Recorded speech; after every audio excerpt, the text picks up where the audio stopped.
Hello, I am Zachary Stevens, and this is my fourth and final evaluation question, and I'm going to be asking the question: how did you use media technologies in the construction and research planning and evaluation stages? Okay, so first off, I'm going to talk about the researching. So we used websites like YouTube, Facebook, Twitter, loads of social networking websites to get out there and look at the amount of the massive range of indie rock genre music videos they had and what people wanted from these videos and what people liked in these videos. We did a lot on Facebook and YouTube and also on MySpace because we found our music on MySpace, even though it's not as popular as some. We did find good our music on there, and we ended up using a lot of the music that we found on there. On Facebook we asked a lot of people what they liked in these videos, and we got a lot of really good feedback. A lot of really good feedback from a huge range of people in our target audience age range. Saying what they liked, what they didn't like, what we could use, because obviously we have a very smaller budget than a lot of big budget things do. Also, we used a main thing that we used this year is Google Docs and Google Drive. That meant that me and Tom could work on documents at home, in school, during our free time or during the lesson. We could work on the same document at the same time. So I could go on there, put something on there whilst Tom's adding something in before or adding in later. We could always be constantly talking and getting to improve our work at the same time, even though we're in different places. Also, we use Google Docs to send over the scripts to the actors, the music, a lot of that stuff. We also used it to arrange timetables, scheduling for everyone, and it really did help when it came down to the last few weeks of filming, when we needed the actors there a lot. Also emailing, we had to email the actual band. The first band, Struts, we emailed them 4 or 5 times and we contacted them through Facebook. Fortunately they never got back to us, so we had to email the Motherload, and luckily they got back to us and allowed us the rights for 2 songs, which one of them was the Judas Boogie, and the other one was Boohoo. We were originally going to use Boohoo, but then it didn't work, and obviously you've probably seen a video about that. In the construction, so what we used in the first shoot was a Canon DSLR.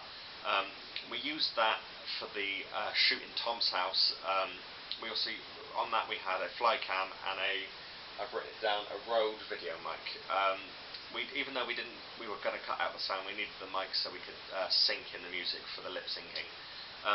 Now we decided that although the Canon was good, a lot of it was out of focus, and the main reason why we had to scrap the whole video was because a lot of it was out of focus. And even though it just wasn't working, so we decided to scrap that idea completely.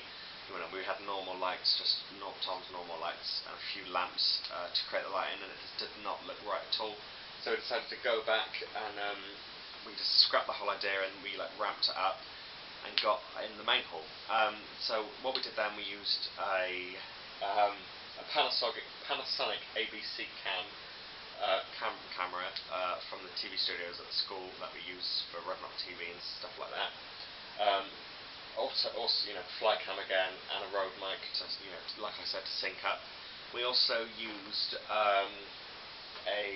the reason why we used the Panasonic camera, was because of the autofocus. A lot of that was, that camera is just built to be better in every single way than just a normal camera like the one I'm using now. It is a proper filming camera, and that really helped in the editing process because we could hardly find any parts that were out of focus in the main video, and that's what we really liked about it, because it just did work. The lights we used were LED light panels. We used them in the 4 corners, I believe, of the apartment, or 2 corners, to really light up the main apartment, and then we used normal desk lamps, uplighters and stuff like that to really give that homely feel, to make it look like it's part home and part studio. In post-production we use the simple iMovie that you can get on the Macs, although you know it wasn't a lot of editing we needed to do, to be honest, because obviously we did it all in one take. It was just simple editing at the beginning, with cutting between the opening sequence and the end sequence, and then also the colour grading, making it look black and white and greyer in the actual main production video. So it's quite simple editing. For the ancillary tasks, I used a Canon DSLR for the main camera, and then for the lighting I actually only used a torch, because I found that it looks like a kind of spotlight effect, and it worked really well in the after imaging, and after I'd used post-production on it made it look like it was a freak show and they were kind of on stage with the spotlight shining down, and I couldn't get that effect with the the simple LSD panels, LED panels.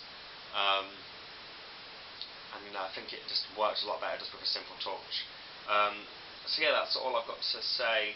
Oh, and also, obviously using WordPress, Facebook, SurveyMonkey to get the ancillary tasks and the actual music video out there to show people and get some feedback for the evaluation questions. WordPress to upload it all onto my blog, and just the normal stuff that I've been using for the past 2 years. Thank you very much for watching.